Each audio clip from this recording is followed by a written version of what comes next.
Part 1 Extended. You're the reason I came tonight. Ethan calling my name felt like a rope thrown into deep water, something solid one could grab onto if I wanted to save myself. I didn't. Lena didn't move either. She just watched me, eyes dark and patient, as if she already knew I wasn't going anywhere. Go, she said softly. Your friend's looking for you. You're the one who dragged me back here, I muttered. She smiled. And yet, you haven't left. I glanced toward the hallway. Ethan's voice faded, swallowed by music and laughter. The party rolled on, unaware that something fragile and reckless was unfolding near the kitchen counter. Lena shifted again, turning so she was fully facing me now. The space between us felt deliberate, close enough to be intimate, far enough to be dangerous. You know, she said, I almost didn't come tonight. I blinked. It's your apartment. She shrugged. I thought about hiding in my room. Letting Ethan have the place. I've been busy. With? I asked, immediately regretting how curious I sounded. Her gaze held mine. Life. Work. Dating. That last word hit harder than it should have. Oh, I said. Relax, she added quickly.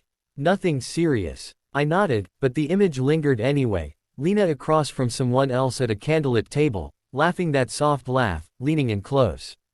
The idea twisted something tight in my chest. She noticed. Of course she did. Her eyebrows lifted slightly. That bothers you. It shouldn't, I said. But it does. I exhaled. You're not exactly subtle. She laughed under her breath. Neither are you. A beat passed. The music shifted to something slower, heavier. Somewhere nearby, a couple brushed past us, arguing in whispers before disappearing down the hall. Lena leaned back against the counter again, folding her arms, not defensively, just thoughtfully. I knew you'd be here, she said.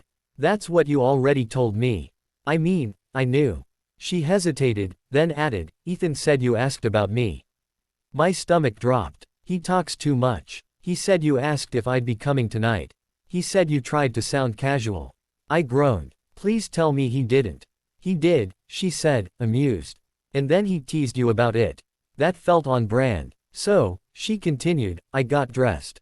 Put on this dress. Her hand brushed the fabric at her hip, not showy, just factual. And I came out here. For me, I said quietly. For you, she confirmed. I stared at her, searching for the punchline. There wasn't one. Why? I asked. She didn't answer right away. Instead, she studied me, really studied me. Like she was deciding how honest to be. Because, she said finally, you've been a question in the back of my mind for a long time. A question. MMHMM. I swallowed. What kind of question? Her lips curved slightly. The kind you don't ask out loud. Silence stretched between us. Not awkward. Electric. I shifted my weight, suddenly unsure what to do with my hands. Lena, this is complicated.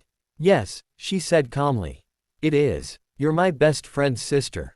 Yes. And you're older. Barely, she scoffed. And this could ruin things. Or, she countered, it could finally stop driving us both crazy. That made my breath hitch. She stepped closer again, just a half step. Enough that I could see the tiny freckle near her collarbone, the way her lashes cast shadows under her eyes. Tell me something, she said softly. Did you really disappear, or did you think staying away was the right thing to do?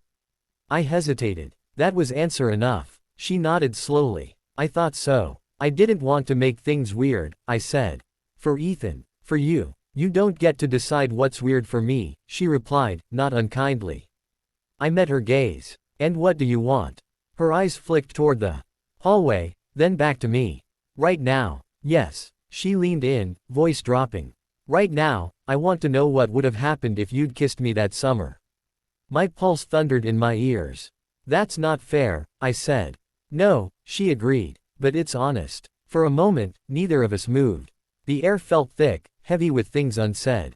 Then footsteps approached. Lena straightened instantly, stepping back just as Ethan appeared at the end of the kitchen, holding 2 beers. There you are, he said. Man, the place is packed. His eyes flicked between us, suspicious but clueless. Everything good? He asked. Fine, Lena said smoothly. I was just borrowing him. Ethan grinned. You always do. She smirked at me, and something unspoken passed between us, not over, not even close. Come on, Ethan said, tossing me a beer. Drinking game's about to start. I caught it automatically. Go, Lena said quietly.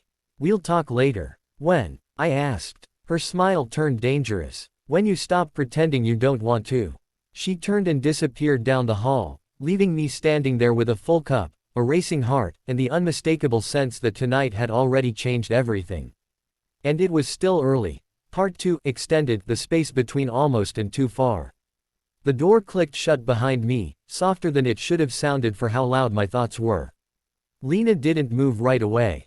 Neither did I. We stood there, the air between us humming like a live wire, both pretending we weren't aware of how close we already were to crossing something we couldn't uncross.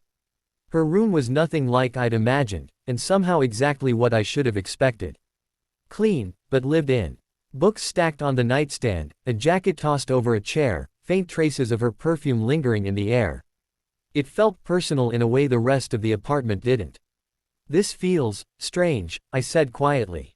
She nodded. It's supposed to. I glanced back at the door. Ethan's right down the hall. I know. You're not worried. Her eyes held mine. Are you? Yes, I said immediately. Then, after a beat, but I came anyway.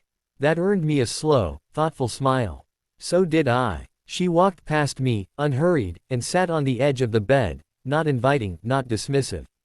Just honest. I stayed where I was, hands in my pockets like that would somehow keep me grounded. You've been on my mind more than you should be, she said. That's not fair, I replied.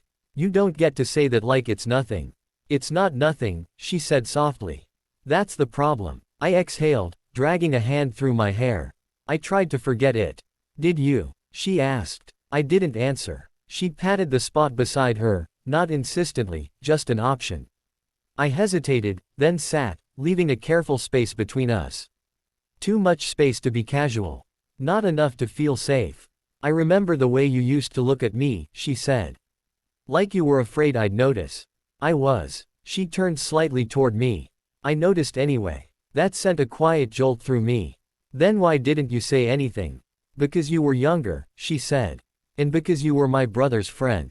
And because timing matters. And now? I asked. She met my gaze. Now you're not a kid anymore. And timing still matters, but so does honesty. The music outside shifted again, louder now, messier. A burst of laughter echoed down the hall, then faded. The world kept spinning, indifferent to the fact that mine felt precariously balanced. You know this could blow up, I said. Yes. Ethan would be furious. Eventually, she admitted. And if it ruins our friendship. She cut in gently. I wouldn't be doing this if I thought it would destroy him. I studied her face, searching for doubt.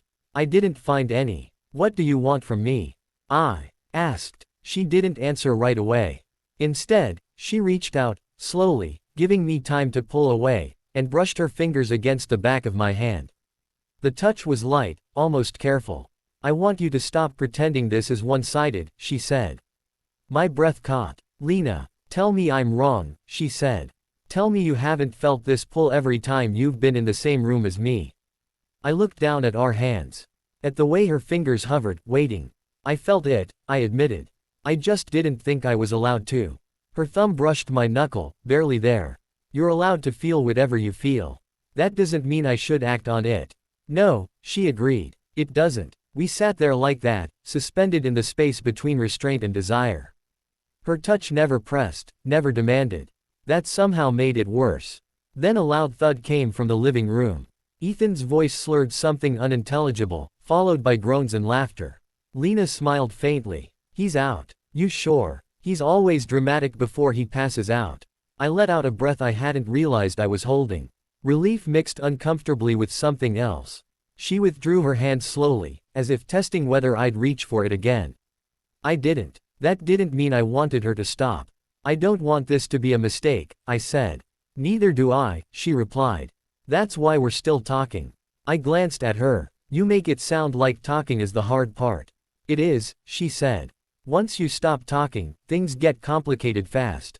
A beat passed. Then maybe we should keep talking, I said. She laughed softly. You really are trying to be good. I'm trying not to be reckless.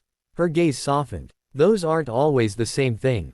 She stood then, moving to the window, creating distance before I could decide whether I wanted less of it.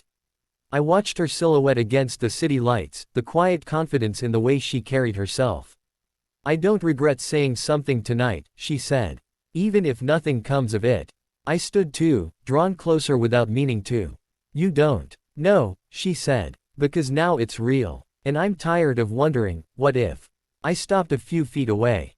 And if, what if, turns into, we shouldn't have. She turned to face me. Then we deal with it.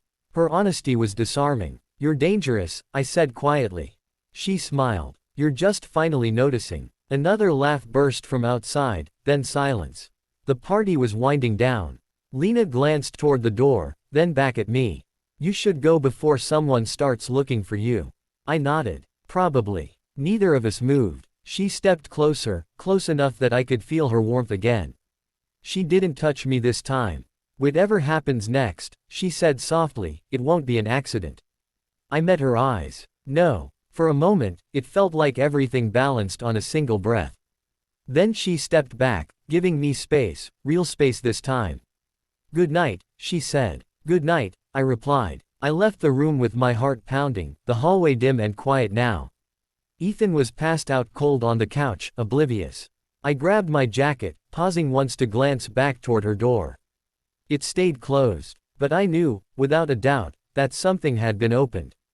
And it wasn't going to stay that way for long.